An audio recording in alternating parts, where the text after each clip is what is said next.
기도하옵나이다. 아멘. 마태복음 27장 11절에서 26절까지 있는 말씀입니다.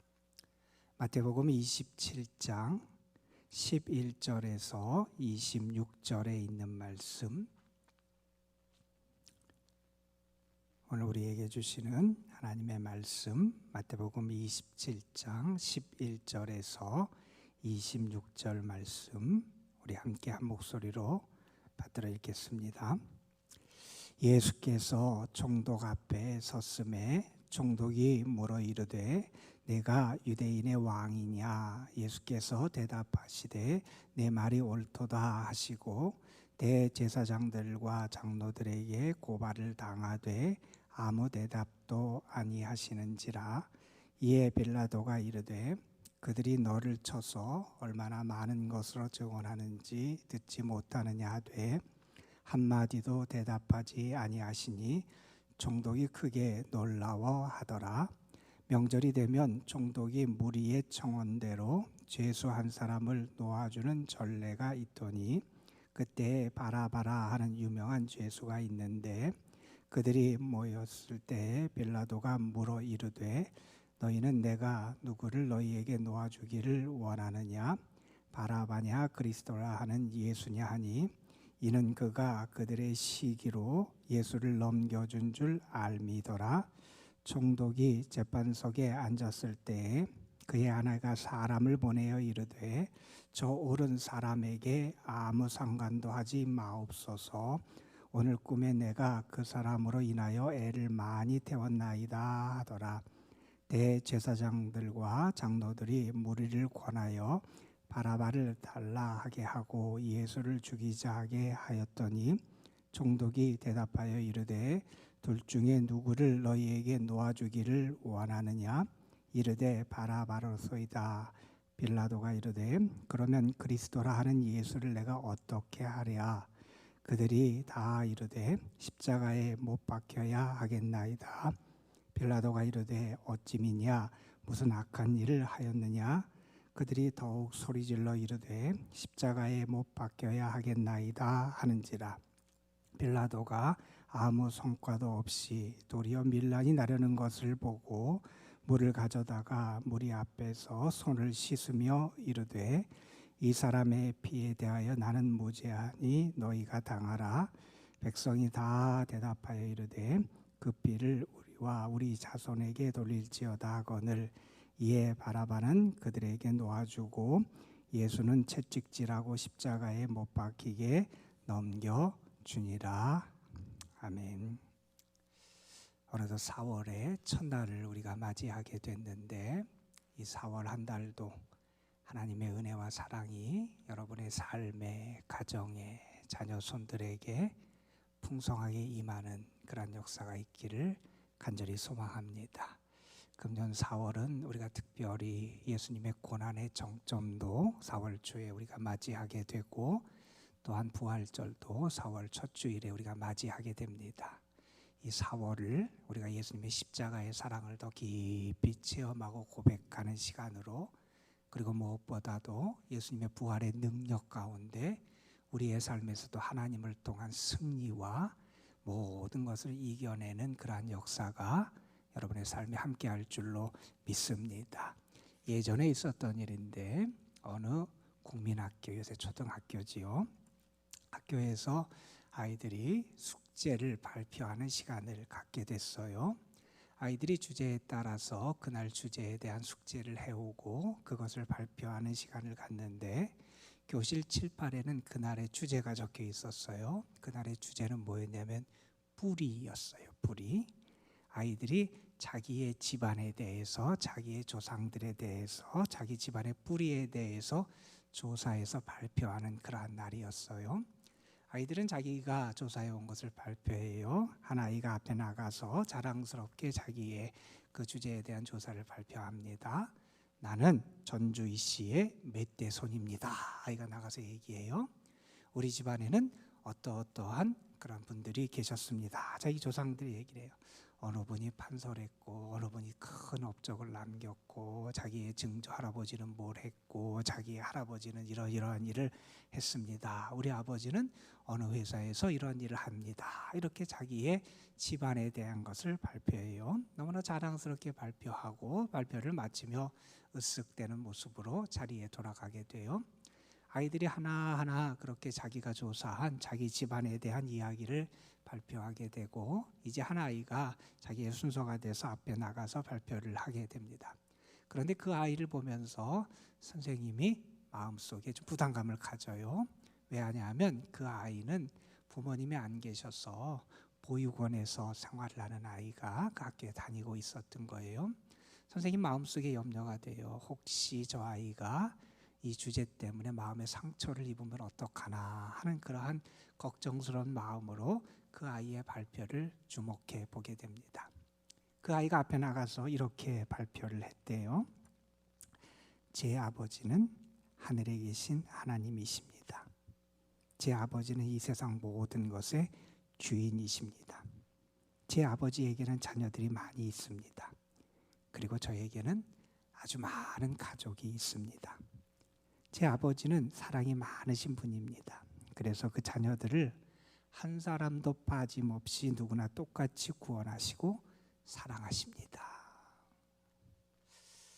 하나님을 아버지로 모시고 산다고 하는 것, 믿음으로 살아간다고 하는 것은 그 삶에서 어떤 어려움과 시련도 넉넉히 이길 수 있고 그 하나님의 사랑 가운데 참 하나님이 주시는 은혜로 살아가는 그 삶을 누리게 되잖아요. 우리의 아버지가 되시는 하나님, 우리는 그 하나님을 우리의 아버지로 모시고 살아가는 사람들입니다. 이 4월을 살아가면서 여러분의 삶 속에서 정말 하나님이 나의 아버지가 되십니다. 하나님이 나를 사랑하십니다. 하나님이 나를 사랑하셔서 독생자까지 나에게 주셔서 나를 구원해 주셨습니다. 여러분이 그 고백을 하며 이 4월도 믿음 가운데 승리하시기를 간절히 축복합니다. 여러분, 우리가 어제 예수님께서 체포되시고 대제사장 가야바의 집으로 끌려가시고 가야바의 집들에서 유대 지도자들, 다시 말해서 사내들인 의회를 중심으로 한 유대 지도자들 앞에서 신문을 당하시고 재판을 받으시는 그 장면을 우리가 어저께 함께 읽었어요. 사람들은 거짓 증인들을 세우고 거짓 증거를 내세워서 예수님을 모함하지요. 그리고 결국 그들은 예수님에게 신성 모독죄를 뒤집어 씌워서 예수님을 죽이기로 결의를 하게 됩니다. 예수님에 대한 사내들인 공의에 그러한 재판 신문이 이어지는 그 어간에 우리는 베드로가 예수님을 3번 모른다고 부인하는 그런 장면도 함께 살펴봤습니다.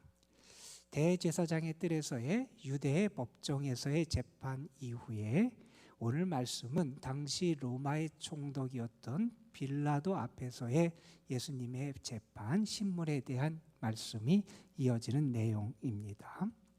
어제의 재판도 그렇고 오늘의 재판의 모습도 그렇고 우리는 이것이 무언가 잘못된 불의한 재판이라 하는 인식을 떨쳐버릴 수가 없지요.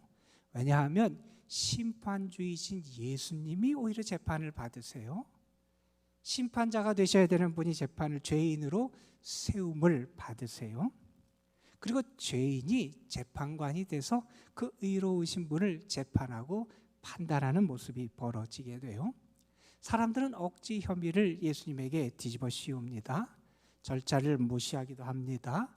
그리고 재판은 공정하게 법에 따라서든지 공의에 따라서 집행되는 것이 아니라 결국엔 사람들에 의해서 백성에게 휘둘린 그러한 판결이 내려지게 되잖아요.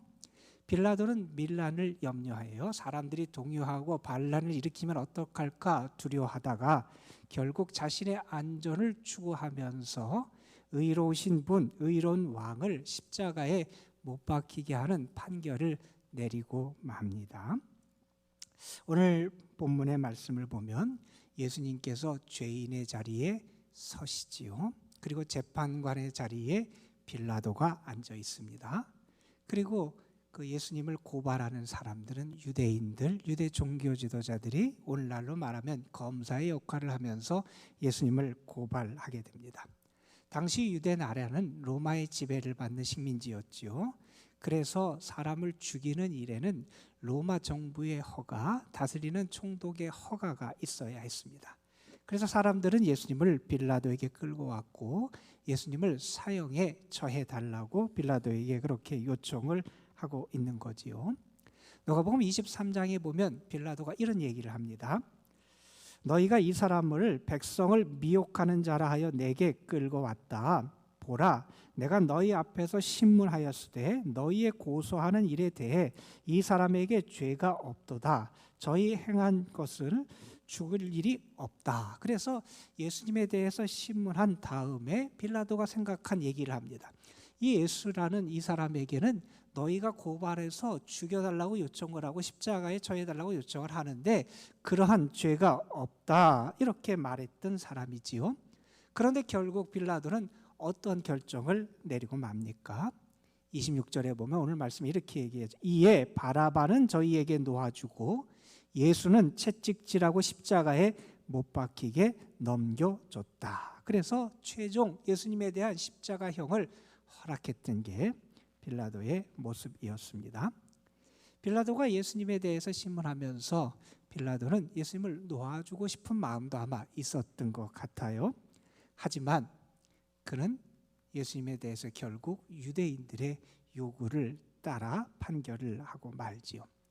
사실 예수님을 십자가에 달려 돌아가시게 했던 것은 가룟 유다의 배반, 그리고 유대인들, 그리고 유대 종교 지도자들의 그런 모략이 있어서 그들이 이렇게 예수님을 십자가에 못 박히게 했던 거지요. 사실 빌라도는 그 일에서 제외될 수도 있었던 사람이었지만 그는 결국 이러한 재판의 결과에 승인을 하고 예수님 십자가형에 처하게 함으로써 그 책임을 피할 수 없는 자리에 이르고 말지요. 여러분 한번 빌라도를 생각해 보셨으면 좋겠어요.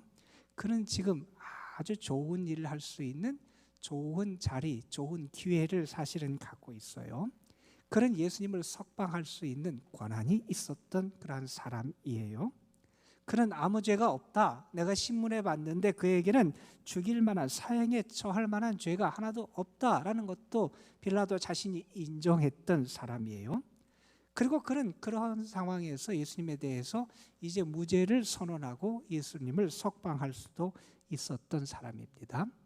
그러나 그는 그에게 주어진 그 기회를 바르게 사용하지 못했다 하는 점을 우리는 먼저 기억할 필요가 있을 것 같아요. 빌라도만이 아니지요. 우리의 삶에서도 우리가 하나님의 뜻을 따르고 바른 일을 하고 하나님 편에 서고 때로는 회개하고 선행을 하고 우리가 할 수 있는 많은 기회들이 우리에게 주어질 때 과연 우리가 그 기회를 선용하는 그런 삶을 사는가 하는 것도 우리가 생각해 볼 수 있을 것 같아요.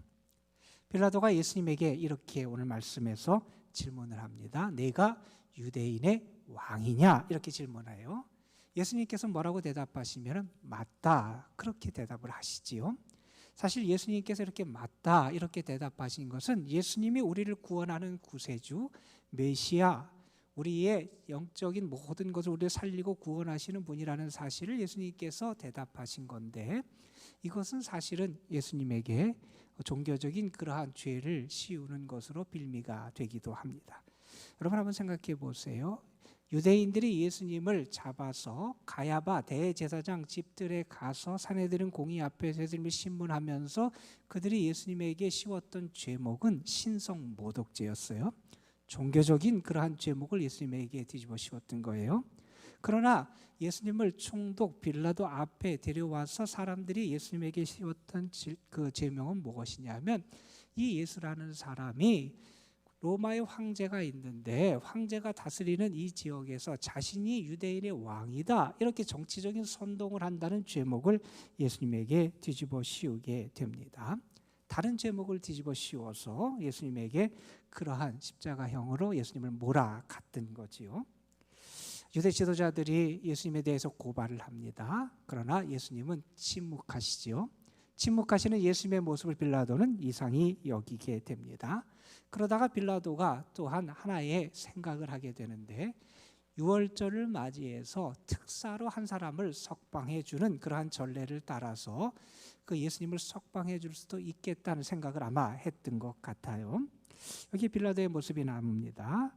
유대 지도자들의 요구와 그들의 극성스러운 그런 요구를 빌라도는 거부할 수 없었던 것 같아요. 사실은 빌라도는 예수님이 무죄임을 선언하고 예수님을 바로 석방할 수 있었던, 풀어줘야 마땅했던 사람이죠. 그게 그의 양심에 맞았고 그가 재판한 결과에 맞았던 그러한 모습이잖아요. 그러나 그는 바로 예수님을 석방하지 않지요. 왜냐하면 석방하면 저 유대인들이 소요를 일으키고 반란을 일으키고 자기가 곤란한 지경에 처할 것을 두려워한 나머지 명분을 세우기 위한 그러한 작업을 하게 됩니다. 여기 오늘 말씀에 보면 바라바라 하는 죄인이 등장합니다. 이 사람은 그냥 단순한 그러한 평범한 죄수는 아니었던 것 같아요. 그도 사형에 처해질 죄로 그러한 형을 받을 그러한 사람이었던 것을 보면 아마도 당시 사람들을 선동했든지 밀란을 일으켰던 그런 사람이 아닌가, 그렇게 사람들은 추정하기도 합니다. 빌라도는 그렇게 생각했을 거예요.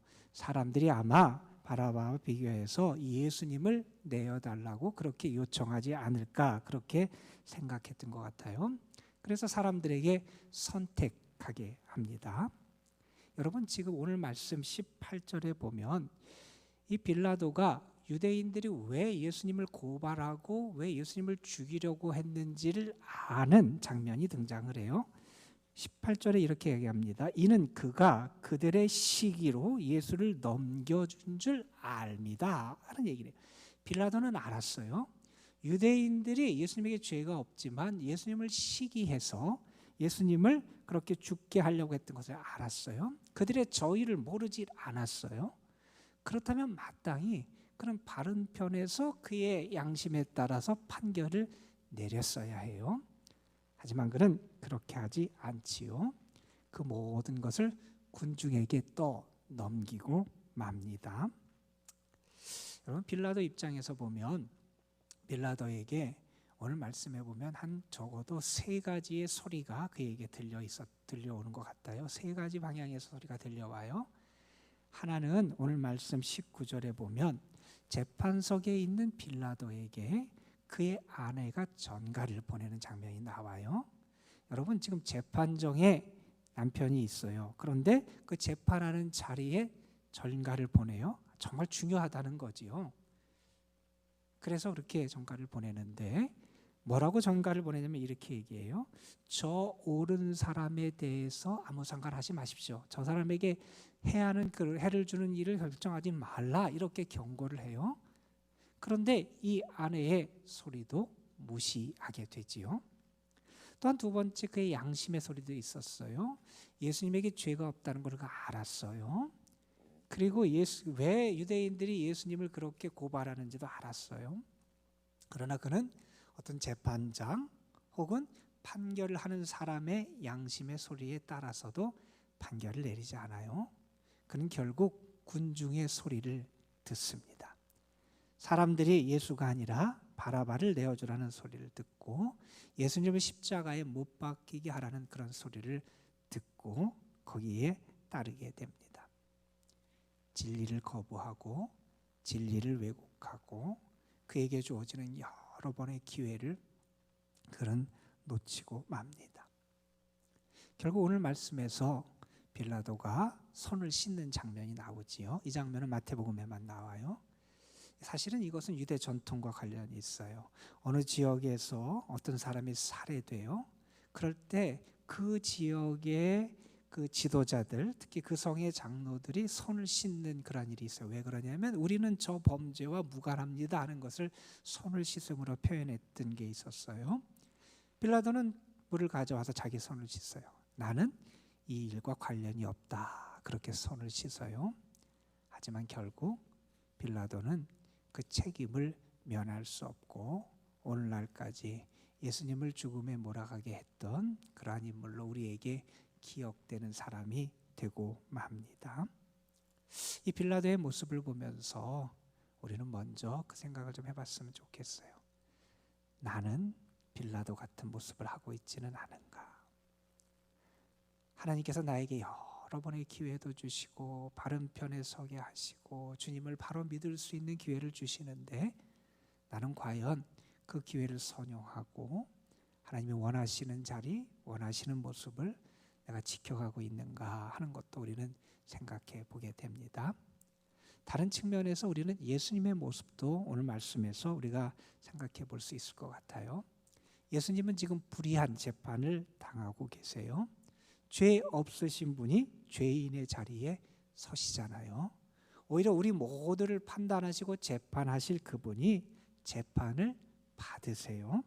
억울한 누명을 지금 쓰고 계시잖아요. 예수님에게 능력이 없지 않았습니다.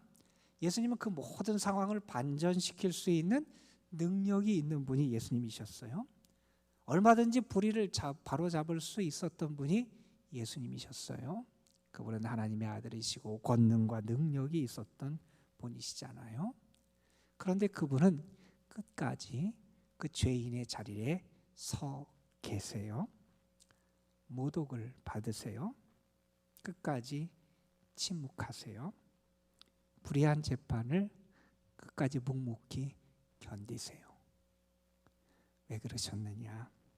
우리 때문에, 우리의 죄 때문에, 우리가 받아야 될 모욕, 우리가 받아야 될 수치, 우리가 받아야 될 멸시를 대신 당하십니다. 하나님의 뜻을 이루시기 위하여 예수님은 묵묵히 죄인의 자리를 지키십니다. 슈타인베르크라고 하는 사람의 성화 가운데 이 사람을 보라 에케이 호모라고 하는 제목의 성화가 있어요. 예수님이 고난당하시는 모습을 우리에게 보여주는 그런 성화예요. 그림을 그렸던 그 화가도 그리고 그 그림을 봤던 많은 사람들에게도 감동을 줬던 그러한 작품이에요. 그 작품을 보고 감동을 받았던 사람이 그 자리에서 자기가 갖고 있는 종이에 글을 썼어요. 그리고 집에 돌아와서 벽난로 옆에서 자기가 썼던 시를 이렇게 읽어보다가 무언가 좀 서툴고 부족하다는 생각이 들어서 벽난로를 그 안에다가 그 종이를 집어 던졌어요. 그런데 바람이 불어서 그 종이가 벽난로에 들어가지 않고 자기에게 다시 이렇게 오게 된 거예요. 그가 썼던 그 글, 그 시가 뭐냐 하면 우리 찬송가 311장의 그러한 찬송이에요. 내 너를 위해서 몸을 줬는데 너 무엇하느냐 라고 하는 주님의 그 은혜에 대한 그 찬송을 그가 십자가의 예수님을 보고 기록한 그런 내용이에요. 4월 특별히 우리는 초반에 예수님의 고난당하신 그 기간을 보내고 있어요. 저는 이 4월을 보내면서 먼저는 여러분에게 예수님을 바로 볼 수 있는 은혜가 있길 간절히 소망합니다. 여러분, 예수님이 고난당하신 거, 예수님이 십자가의 길을 걸어가신 거, 그것이 여러분에게 바로 보여지고 믿어지고, 그래서 그 은혜를 여러분이 기억할 수 있었으면 좋겠어요. 그 십자가의 구속의 은혜를 기억하며 살아가는 것, 그것이 우리가 이 세상에서 가장 행복한 신앙인으로 살아가는 길이다 하는 것을 다시 생각해 보게 됩니다. 모욕의 자리, 수치의 자리, 죄인의 자리에 서시면서까지 우리의 죄를 담당하신 죄 없으신 하나님의 어린 양 되신 예수님, 그 예수님의 사랑과 구원 때문에 우리가 이렇게 새 생명을 얻을 수 있었음을 기억하면서 이 4월은 주님의 그 십자가의 은혜와 사랑이 여러분의 삶에 풍성하게 거하는 한 달이 되시기를 주님의 이름으로 축복합니다. 기도하시겠습니다. 하나님 앞에 드려진 감사의 예물들 하나님 받아 주옵소서. 하나님 앞에 믿음으로 드려진 예물들입니다. 송건호 김옥래 권사 가정, 김범철 안월정 권사 가정, 이영식 윤한수 권사 가정, 무명으로 김옥군 아영 권사 가정, 김미애 권사, 김옥윤 집사, 김경희 권사 가정, 양재용 장문희 권사 가정, 이석천 임순자 권사 가정, 이승구 김홍 권사 가정, 이태권 정진미 이해담 이결의 가정, 차준호 김지훈 권사 가정, 최진엽 장종혜 권사 가정, 최규현 정다음, 최규정 정아름 무명으로 드렸습니다. 최종태 장면 미동 권사 가정, 이진호 장로 주미리 권사 가정, 강인원 목사 가정, 이몽철 목사 가정, 김동훈 목사님 가정, 무명으로 최 목사 가정. 하나님, 4월을 시작하며 먼저 감사함으로 이 한 달을 시작할 수 있도록 은혜를 주심에 감사합니다. 주님의 십자가의 은혜에 감사하고 예수 그리스도를 우리에게 주시기까지 우리를 구원하신 그 하나님을 나의 아버지로 믿으며 고백하며 의지하며 살아갈 수 있는 은혜 주심에 감사할 수 있게 하여 주옵소서. 이 4월 한 달은 우리가 우리를 향한 주님의 구속의 사랑과 은혜를 더 풍성하게 경험하며 우리에게 새 생명이 주어지고 우리에게 부활의 승리가 있고 하나님의 축복의 소망이 있음을 다시 한번 경험하며 살아갈 수 있도록 은혜를 더하여 주옵소서. 예수님께서 빌라도 법정에서 재판을 받으신 말씀을 이 고난주간 우리가 함께 말씀을 읽으며 오늘 묵상을 했습니다. 수치를 당하시고 멸시를 당하시고 모함을 당하셨지만 끝까지 죄인의 자리에 서시고 그 모든 상황을 뒤엎을 수 있는 능력이 있음에도 불구하고 그 자리를 묵묵히 걸어가신 예수님, 우리의 죄를 용서하시기 위해서 우리가 당할 수치와 모욕을 친히 담당하시고 하나님의 뜻을 이루기 위하여 죄인의 자리를 지키셨던 예수님, 고난의 길을 걸어가셨던 그 예수님의 모습을 보면서 그 고난과 그 사랑과 그 주님의 아름다운 헌신과 순종을 통하여 구원받은 우리의 삶을 더 거룩하고 존귀하게 세워갈 수 있도록 인도하시고 주께서 생명을 바치고 고난을 당하시면서 나를 살리셨음을 기억하며 더 거룩한 주의 사람, 존귀한 주의 사람, 주의 능력을 나타내고 사랑을 나타내고 하나님의 영광을 드러내는 삶을 살아가는 저희들 되게 하여 주옵소서. 그래서 이 4월 한 달 우리의 삶이, 우리의 가정의 모든 모습이 구원받은 자로서의 아름다운 열매를 맺어가는 삶이 될 수 있도록 인도하여 주옵소서. 오늘도 저희들 하나님 앞에 나와서 기도합니다. 우리의 가정, 우리의 삶, 우리의 자녀들, 우리가 하는 모든 일들 하나님 앞에 맡깁니다. 우리의 아버지가 되시는 하나님, 목자가 되시는 하나님, 이 한 달도 우리의 삶을 인도하여 주시고 주님이 친히 다스리시고 이끌어 주옵시며 그래서 우리의 삶 속에 감사함이 가득한 한 달이 되게 하여 주옵소서. 하나님 앞에 드려진 예물도 받으시고 저들의 삶에 하나님의 은총의 담비를 허락하여 주옵시며 특별히 이 시간 주님 앞에 나와 믿음으로 간구하는 이들에게 하늘 문을 여시고 하나님께서 응답해 주시옵시며 하나님이 약속하신 크고 비밀한 일을 저들의 삶에 풍성하게 나타내 주시옵소서. 이 한 달 그리고 이 한 주간 올해 모든 삶 속에 주님을 닮아가는 모습이 더 풍성하게 나타날 수 있도록 주께서 도우시며 오늘도 연약한 자, 어려운 가운데 있는 자, 연로하신 모든 분들에게 하나님의 사랑과 은혜가 함께할 줄 믿사오며 우리 구주 예수 그리스도의 이름으로 기도드리옵나이다. 아멘. 자유롭게 기도하시고 돌아가시겠습니다. 물론 하나님